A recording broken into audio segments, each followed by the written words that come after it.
You and I, Eric, don't like to pay for anything. So payments should never be noticed in that sort of customer journey. If it's not a word you'll use at the dinner table, please take it away. B2B marketing, I can get back to simplicity and start using normal word. Marketers find it so hard to work together. It drives me mad. We're all trying to get to the same customer. Marketing it as a commercial function. We invest company money to help businesses grow. That's the very simple definition of it. You hear the word curious and you hear the word creativity. So connected. That is the greatness of creativity. How do we inspire marketeers to keep that creativeness?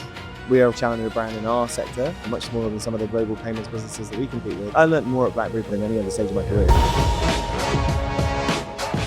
I'm Eric Fulweiler, and this is Scratch, bringing you marketing lessons from the leading brands and brains, rewriting the rulebook from scratch for the world of today. Hey everyone, special edition of Scratch today. I have Rory O'Neill, the CMO of Checkout.com. And if you notice, Checkout.com, the billboard is right behind us. And that is our office right there. That is Rival London.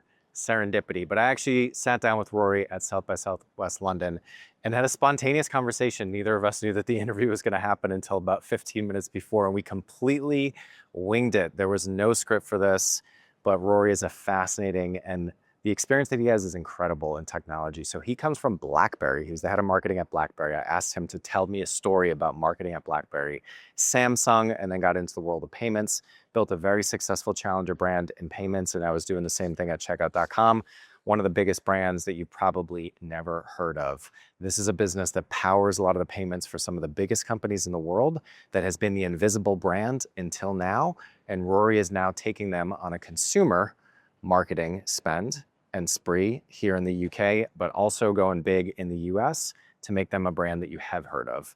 Amazing conversation. I'll leave it there. Please enjoy my conversation with Rory O'Neill. Rory, how are you? I'm doing great, Eric. How are you? I am good. Well, this was very serendipitous. I don't think either of us knew this interview was going to happen until about 15 minutes ago. And so while our teams did put together a brief, we decided when we sat down, we're just going to wing it. But it's great. It's great. And thanks for taking the time to spend with us today. Yeah, of course. I appreciate your flexibility and openness to just wing a conversation. But I did tell you there's a fixed question in the beginning and a fixed question in the end. Fixed question in the beginning. What is your favorite challenger brand and why? Great question. Look, I think I could easily say South by Southwest because it's plastered behind you, and credit to the team for bringing South by Southwest to London. London is our home. Checkout.com. We're very proud to be here. We are, of course, a challenger brand in our sector, much smaller than some of the global payments businesses that we compete with. But look, I've been in tech my entire life, working at brands like BlackBerry at the day when it was a challenger and then it wasn't. And then, even at Samsung and beyond. But look, I think that, brands I use every day like Sonos, I think they're still a great tech challenger brand. They liberated music for me along with Spotify. So maybe I could say Spotify and Sonos that are still hanging out there challenging too. Yeah. Tell us a story from the BlackBerry days.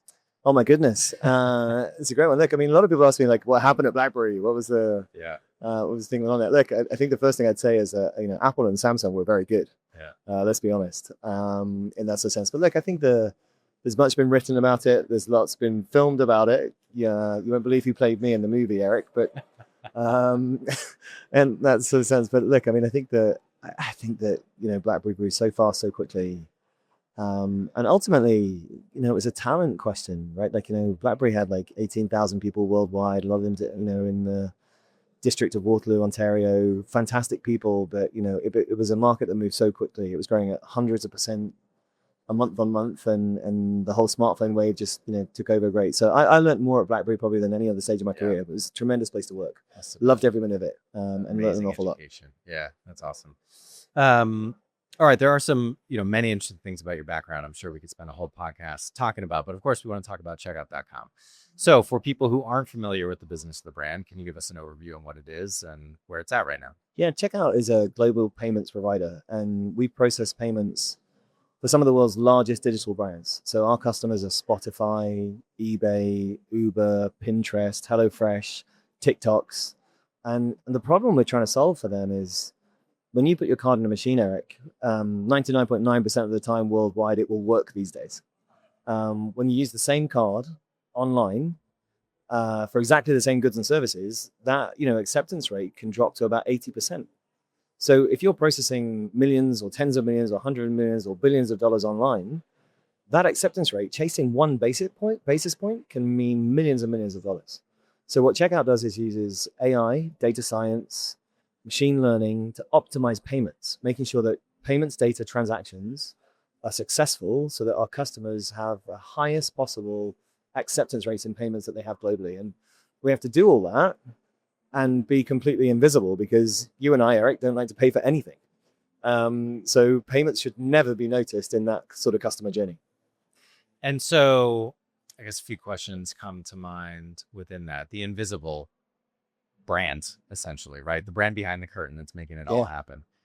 Your marketing, I know you're here at South by, right? And I know we just looked at the picture of the billboard that got painted literally behind our office in Shoreditch. So you're doing some consumer marketing, but for the most part, the marketing is B2B, right? Yeah, 100%. We're a B2B brand today. Okay. And we painted the mural in Tabernacle Street, Eric, because we were desperate to get in front of you. Yeah, exactly. So we did that placement for that reason. Accomplished. But look, I think for Checkout, we are very well known in our core target audience, which is a head of payment inside of a big brand that's processing over $100 million or more online a year. The challenge we have is that 60 to 65% of all payments contracts are signed by the CFO or they're signed by the CTO. And Checkout is less known in those markets. We're also more known in London than we are known in the US. We've got a great proposition for the US now. We've got our own dedicated license. We're investing in the US heavily. So we're a European brand that is growing in the US. It's our fastest growing market worldwide. But we're less well known in the US. So we have to invest in the brand because quite honestly, Eric, if people know who we are, then actually our sales cycle should move faster. Yeah. People will buy more from us. And we can track all that data in our pipeline and all the great systems we have these days. But we actually have to build and grow the brand so people recognize us and when they go into a payment cycle, they would prefer to buy from Checkout. So our whole creative campaign is like, look, you don't know who we are and you shouldn't know who we are. And we're the brands that are behind brands that you would really recognize. And we have a bit of fun and a bit of humor, hopefully, by leaning right into that.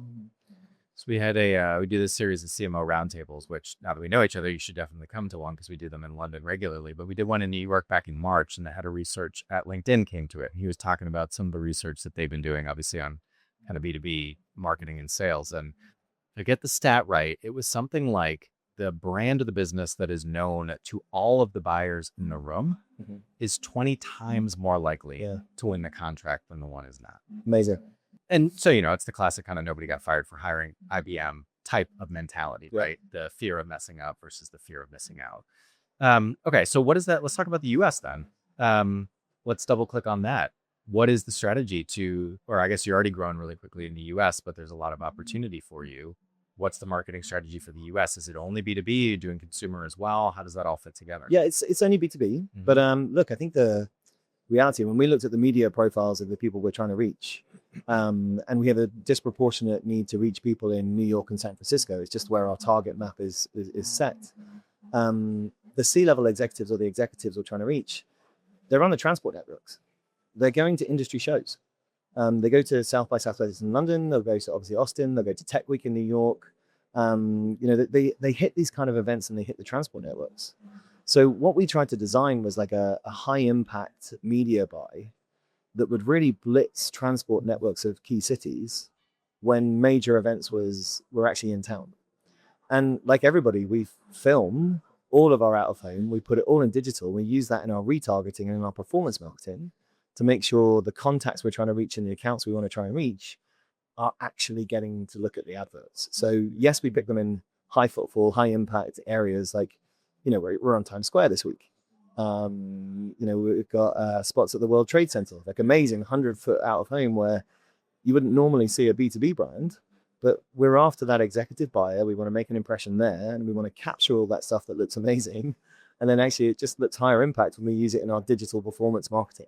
When did you make the transition, or I'm assuming you made the transition from B2C to B2B, BlackBerry, Samsung, and then Planet, I believe, and Checkout, and I'm sure I'm missing a couple in there, but when did you make that transition? And I guess what changed most significantly for you? And also what didn't change? Like what have you kept from your B2C days that's effective? Because what I get from you, I don't feel like I'm talking to kind of like, let's say, a traditional B2B enterprise B2B marketer, right? I get some kind of B2C spice and flavor to how you're talking about things. But tell me a little bit about that evolution of you as a CMO. Yeah, I mean, look, I think you'd expect me to say this. I actually begun my career in B2B and then moved into consumer through the growth of BlackBerry and away from heavyweight enterprise into like the professionals and entrepreneur world, and obviously hard into consumer, and continued that as I went to Samsung and beyond. But look, I think there's going to be a lot of consumer marketeers in B2B in the coming years, Eric. And I think for a couple of reasons. I think one is consumer marketeers are grounded in data, insight, and action. And it's our ritual, if you like. It's the way we look at things. And I think that the world of B2B now is now fueled with a lot more data and then the insight that we're taking action on. I think the second thing is brand's important. Look at the brands that are here at South by Southwest in London. Thought leadership in B2B is brand building in any other language.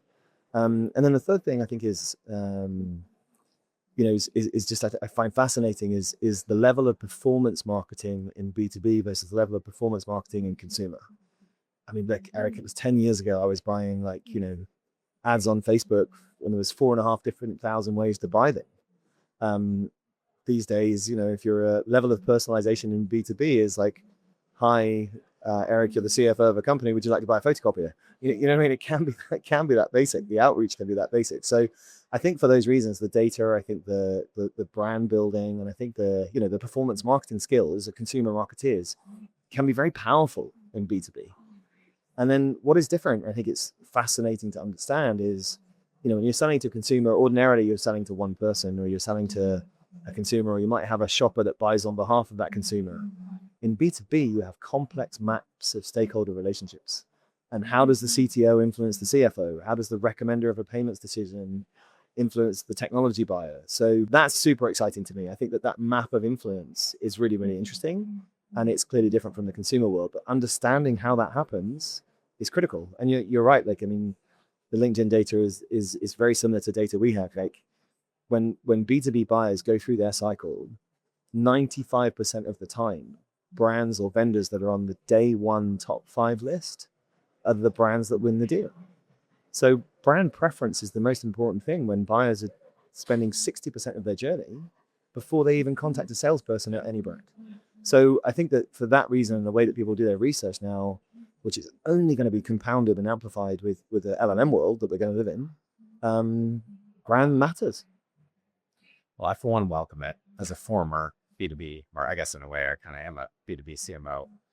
Well, our audience is B2B, right? So we sell B2B, although my job is less and less marketing these days. But before starting Rival, I was I was CMO of a B2B fintech business. And I'm passionate about B2B. I was joking with my co-founder because she's like, B2B marketing sucks. And I understand where that's coming from, right? Like, she's a media planner and buyer. It's usually a little bit less exciting to do that job for B2B companies. Although, to your point, it's changing. But man, I thought there was so much opportunity to challenge the convention of how B2B is done.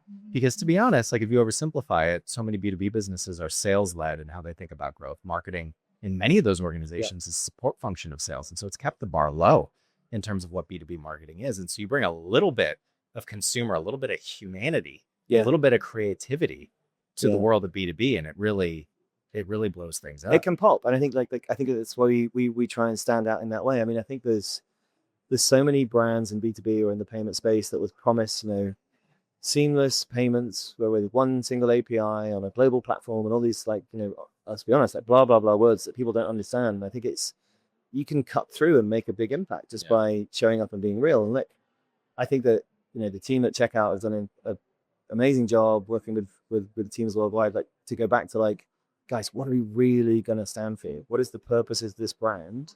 And what attributes are we going to amplify? And we want to be,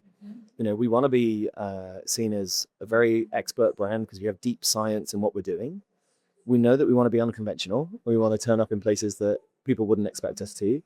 Even South by Southwest London, and Checkout as a payments brand isn't one you'd expect to be first on the list of this show. And we were very proud to support this show in its inaugural year because this is our home. And we're great believers in this show. We can come back to it in a second, but so expert, are unconventional are very important to us. We want to be humble because at the end of the day, we process from merchants that are way bigger than us. And it's a real privilege to be able to work with the brands that we work with. And, so it's always about them in that sort of sense. And I think that, we want to build on that. In our advertising campaign, we actually invest and buy ads on behalf of the merchants that work with us. We'll run an ad on the left, and then we'll let the merchant lean into it on the right. So I think it's important to build on that ways. And look, we're deeply ambitious. So those 4 attributes, expert, humble, unconventional, ambitious, is what shapes all of our work. We do that on the brand side, and we firmly believe that every time you touch the brand, you either polish it or you dent it. And those principles are very, very true in all our work, from the tiniest performance marketing ad to the stuff that you see on billboards. They always have to follow those attributes. Why did you come to Checkout? I'm assuming you must have had lots of options. And one of the things that I think is fascinating, particularly in the world of B2B, because I hear from so many B2B CMOs or senior marketers that are like, how do I get the CEO to believe in brand, to let me do something interesting, et cetera? And, of course, there's many conversations to be had around that. But part of it, and what I always think about and how I chose to go to the B2B company that I did, is I think you got to pick the company. You got to pick the CEO. You got to make sure that the way that you want to do marketing is something that company and that CEO is set up to do. It's really hard to change people at that level, right? Yeah. And I was just thinking, hearing you talk, I was like, you must have had a lot of options. You chose to go here. It sounds like it's been a really good fit.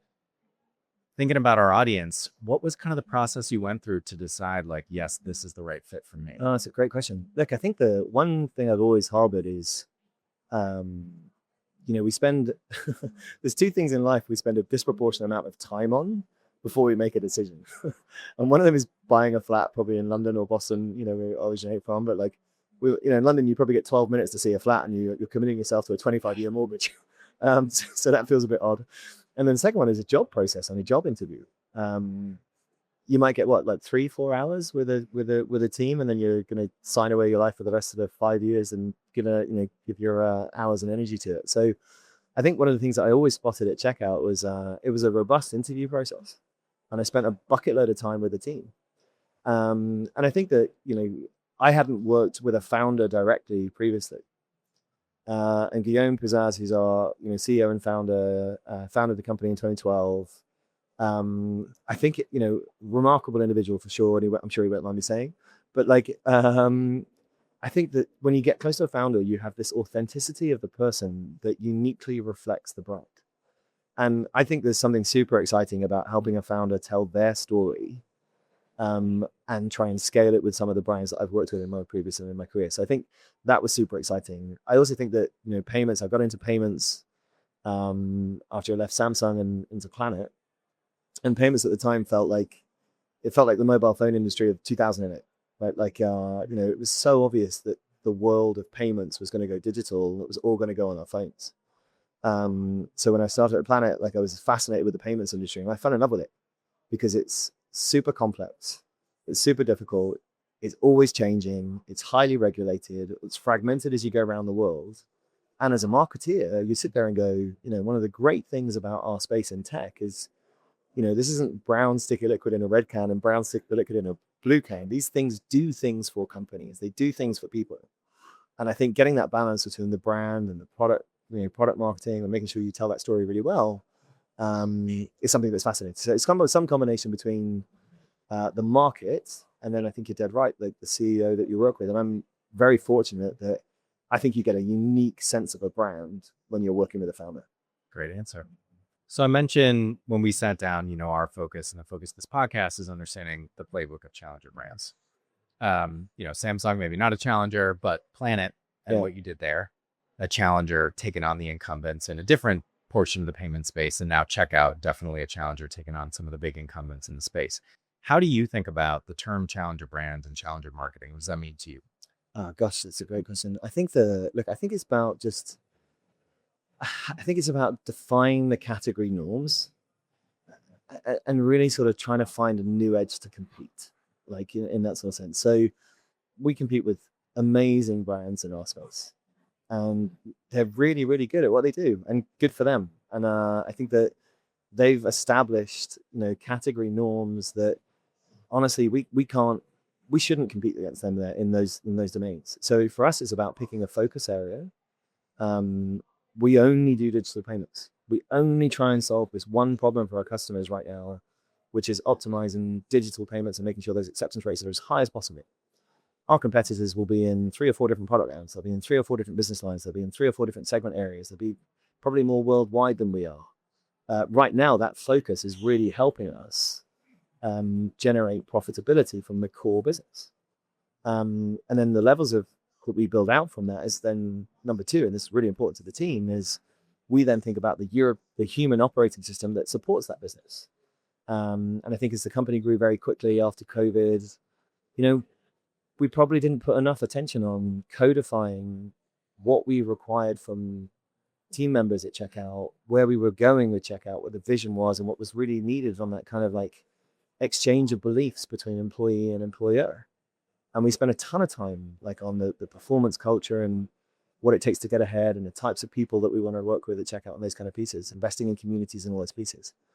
And then the third thing is when you have those 2 things is you have capital that we can then reinvest in new product lines. And I think that those sort of 3 elements are what allows challenger brands to compete against the category norms. Yeah. And then one of the most, I think, strategic questions we ask ourselves is, what do we do the same as the competition? Because we just have to. And that is only ever going to be points of parity. And then what we love is like, what are we going to do different? Yeah. And that is such a powerful, simple, strategic question that actually we have a lot of fun trying to answer. It's interesting. A couple things bubble to mind in your answer. I mean, first, where you first went made me smile because, we start every engagement because some of our work is with challenger brands. A lot of our work is actually, and the whole idea with the business is to take the challenger playbook to incumbent brands, right? Like help big brands think and act like challengers. And we start every engagement with what we call mapping the category convention. And I was thinking as you were talking, because we're working with a payments company right now, and we started, it's kind of like a brand redesign and some other things. And we started with, literally putting up, well, I guess it was virtually on a Miro board, but you put up on the wall the competitors and just what the message is, what the visual identity is, how they show up at events, going. Yeah. And my ad is just to see a sameness. So I don't remember if you all were on the wall. You right. might not have been. It might I have hope been not. a different competitive set. But in order to differentiate, you first have to understand what you're differentiating from. Yeah. And so starting with that exercise, I think is something, I talked about it earlier when I did the interview on the stage with the founder of Lightphone. That's something anybody you can just go do that tomorrow. Yeah. I think so many of these conversations, so many of these interviews or talks at conferences, I'm always fascinated by the amount of time and content that goes in and the actions and the impact of those actions that come out. How do you widen the channel for the input to turn into actionable output that creates value for people? And I think some of that is talking about things at this level, but being like, go do this tomorrow. Sometimes people need to just be like, just go do this tomorrow and see what happens. And so I think that exercise of like sitting down and just pick your 6 competitors, print their most recent brand campaigns, and just put it up on the wall and see what comes out of that. And I think that that's one of the ways that you certainly get to differentiation. Yeah. And how important is the customer need that sits alongside that? I mean, do you help those brands think about like the category norms, but because it's the category norms, and then it's, I guess, what the customer cares about. Yeah. So we, at the end of the day, all growth comes from delivering value to the customer in a better, faster, cheaper way, right? Like growth comes from the customer at the end of the day. And, being in a product business before starting Rival, in this fintech company, we use jobs to be done as a methodology for how we build products, right? And I found it, I was like, oh man, this is how are we not thinking about brands this way? Why are brands not built with jobs to be done? Like, where's the customer when we're talking about this? And so, the methodology, if we take kind of positioning or really anything that we do, because it always starts with strategy before it goes into any type of execution, it fundamentally starts with what are the needs of the audience, right? But what we see, our business model is based on what do we see challengers do differently? And then, of course, how do we use that to develop methodologies to deliver the services, which is actually how we make our money. Starts with the needs of the customer and then the value of the product. And particularly in technology, and particularly in B2B technology, that's where a lot of brand positioning stops. It is, what do you need? And what do I do? Here's the message. That's right. And so what we introduce based on what we see challenger brands do so effectively and how they do more with less is they have the third element that's what's different from everybody else.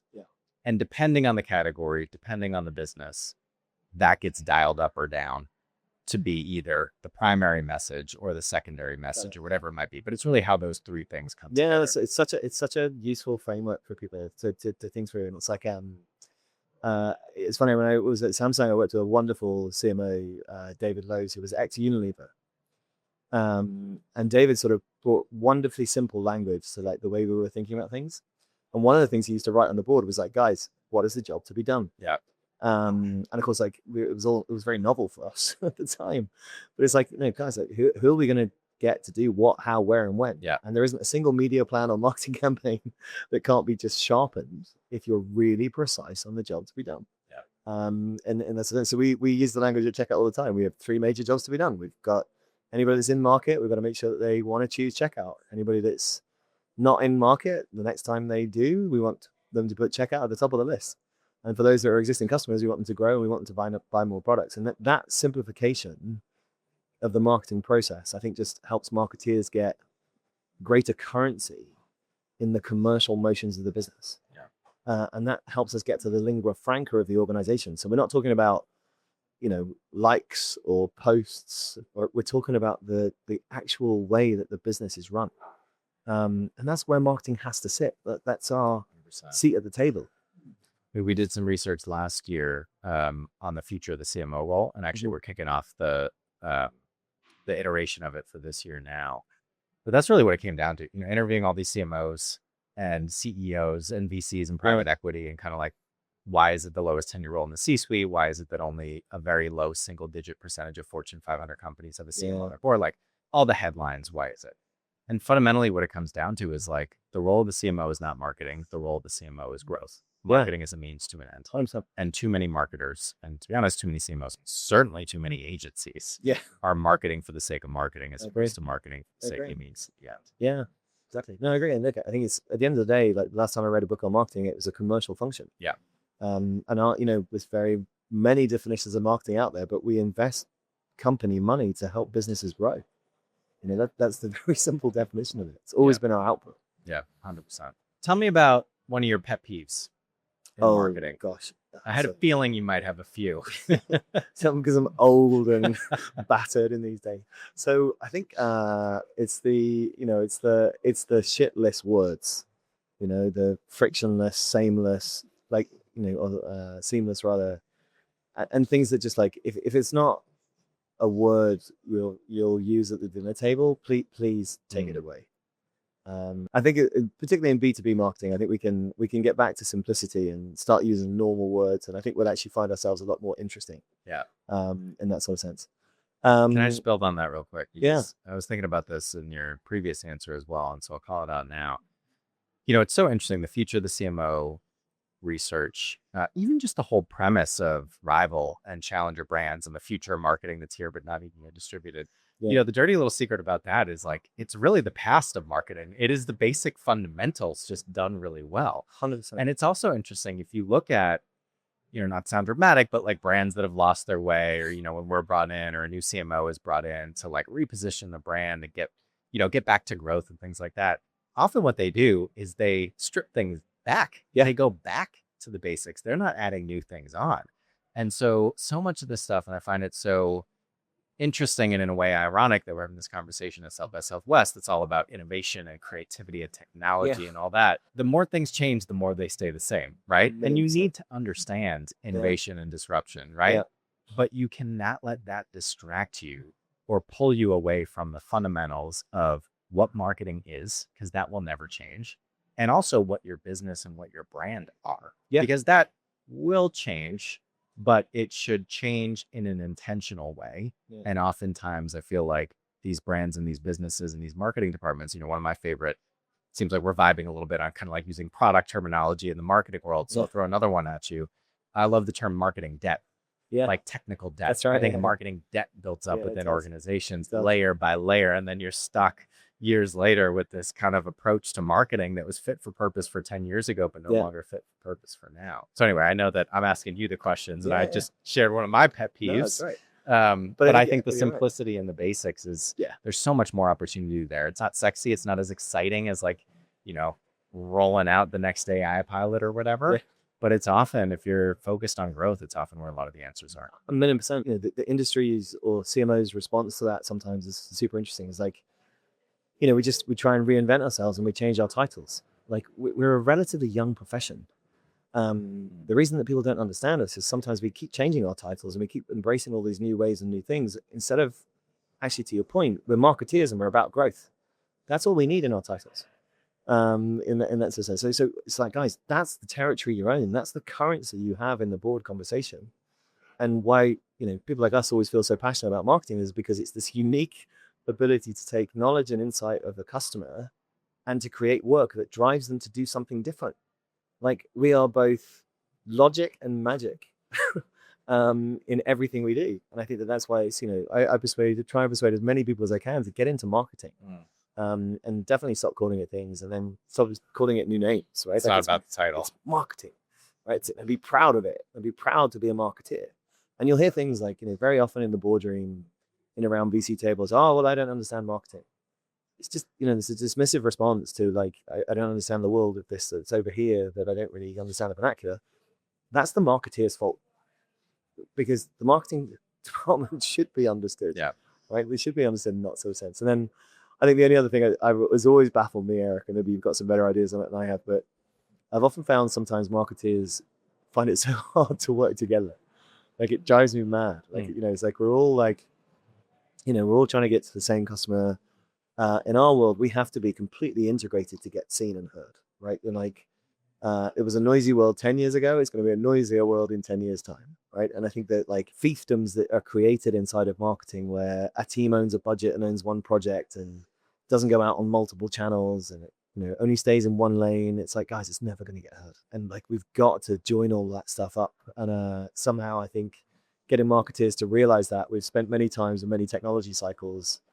I'm old enough to know that when the internet started, we created huge digital teams that didn't talk to the traditional teams, but they were after the same customer and they didn't keep their work integrated. And then all of a sudden what happened? Everybody just merged them all back together again and they created integrated marketing departments. Well, when did marketing ever not be integrated? Yeah. That's what I said. So I think that, if I was a young marketeer, I would be back doing 2 or 3 things. One is I would learn the stuff out of it. I would learn AI all the way through and I would embrace that technology just like we had to embrace digital technology in our careers. And in 10 years time, there'll be another technology that will revolutionize the world in the same way. But marketeers have got to use technology. But I think I'd echo your point earlier. I would go back to the basics and make sure you understand the lingua franca of the currency of an organization and get yourself inserted to every conversation about growth. Yeah. Because that's your territory. Well, we clearly got to get you involved in the future of the CMO research that we're doing to. this year. We're actually sending out the survey. I think tomorrow is the first batch, so I'll get your email. It'll be great. We're almost up on time. What have I not asked you that you think I should or that you're passionate about right now? Oh my goodness! No, I think we touched base a little bit on AI, I guess, and then it was funny. Every Monday, I'm very grateful to my team. They let me write to them every Monday just on a few thoughts. And I've often found in my scrambled head, writing actually helps me get to some sense of clarity. And it's funny because I was looking at something this weekend. And it's like, I'm trying to get the team psyched on guys, get back to creativity. If you think about the great marketeers or the great work, you hear the word curious and you hear the word creativity, so connected. And it was funny. I was looking online. There was I'm showing my age now, but there's a Bowie exhibition at Lightroom. And you just sit there and you go, that is the greatness of creativity, right? There was a guy who just continually reinvented himself. You might have liked his music in one genre or not liked it in another, but continually was creative. And what you've got now in this work is just an incredible legacy of a celebration of creativity. So I don't know, it's the only thing we didn't touch down on is how do we inspire marketeers to keep that creativeness? Because that can be enormously powerful in their work. Yeah.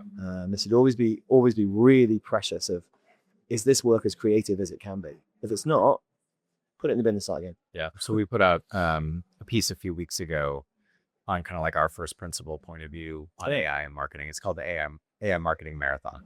Yeah. And the reason it's called the marathon is because we think that, history repeats itself, right? Like your example of digital versus traditional, we're literally doing the same thing again. There's AI experts. And by the way, there are no AI experts, just people that have spent more time experimenting than you have. Yeah. There are AI agencies, there are fucking AI departments. Yeah. It's like, oh my God, have we not learned our lesson? Like, I understand why you want to silo it because it's faster and you get the credit with the headline. Yeah. But in terms of what's actually going to drive growth, what's actually going to drive transformation of your business, it just becomes part of how we do everything. You know, I came up in the next wave to you, which was like a bit on the back of like the early digital, but really like social media. Yeah. And so, you know, I was at a social media agency called VaynerMedia for 7 years, working for a founder. And then I went to a big traditional agency because they wanted a social media person and they wanted a social media department. And I'm like, no, like it needs to be like, let me into the strategy department and the creative department and the media department so that we can actually integrate social first thinking into how we actually think about what we do. That's right. And so here we are doing it again, and everybody's treating it like a sprint and treating it like a specialty and treating it like something that should be siloed. But I think the challengers, the ones that are truly focused on what's going to deliver value for the customer, are thinking about it as a marathon, not a sprint. It's a great expression. And we have another podcast that we're launching. I've done about 3 interviews for it so far called Unprompted, which is kind of like, you know, getting CMOs hot takes on kind of marketing and more of that like marathon to sprint type vibe. Like, don't tell me about the pilot that you launched where nobody's going to ask you what the results were. Like, tell me what you like, what's really working and what's really not working. And there's a question within that comes from part of what we had in this piece on the AI marketing marathon, where we talk about this 3-layer model for AI. You know, I say AI, anybody's talking about AI at this conference, you're talking about the technology, but actually increasingly, not now, because we're in the early stages and it's the jagged frontier, and like new technology is popping up all the time and does make a difference in terms of what you can and can't do. But over time, much like every tech paradigm shift that has come before, the technology becomes increasingly commoditized. Yeah. And it is how you use it, but also particularly with AI, the data that underpins it that actually makes the difference. And so those 3 layers. Yeah. And there's a question in the script for that podcast that's like, you're a CMO of a Fortune 500 brand, you can only choose one: data, technology, or taste. What do you choose? And so you're talking about creativity and you're talking about curiosity. And I think you could probably throw taste into the same general ballpark. Great word. I think, I think it's a trap. This is actually really interesting. That's why I love doing unscripted interviews, because you end up in places that you wouldn't otherwise. I 100% agree and subscribe to it. And I think it should be the number one thing for anybody that still wants to be in a job in 5 years. Go learn it yourself. Yeah. I actually was going to post today and I didn't get a chance. But I developed like a curriculum for myself. 8 months. I'm going to spend 4 to 6 hours a week, every week, in like 30, 45-minute chunks learning AI. Yeah. And I just had Claude help me develop that, and it's got like videos to watch and it's got things to build and it's got tools to use and like all that stuff. You just got to get getting started. It's not that hard. The way you train for a marathon is you like start running, that type of thing. But where we get to is you need to understand the technology, but the thing that will actually differentiate, particularly if you talk about not 5 years, but 10 years, is going to be the talent and the taste around the technology. Yeah, I agree with you. That's great. So it's an interesting time. Yeah. To be alive, an interesting time to be a CMO. Yeah. Interesting time to run a marketing agency. Yeah, that's for sure. I know we got to wrap up. So closing question. What is one thing people should do differently after listening to this episode? Oh, wow. Gosh, I think, so I'm going to take away the marathon on the AI piece, if I can, Eric. I think that's a great way. Send it to you. And we're Thursday night, we do this AI Marketers Anonymous meetup, which I guess is right around the corner from your office. I'm going to take that away for sure. And then I think the other thing, I think the more marketeers that are thinking about category norms and breaking category norms and how they're going to help their brands be different when it matters, so that ultimately they can drive more growth. Maybe that's the closing piece, right? Like, let's all be a little different when we can. All right.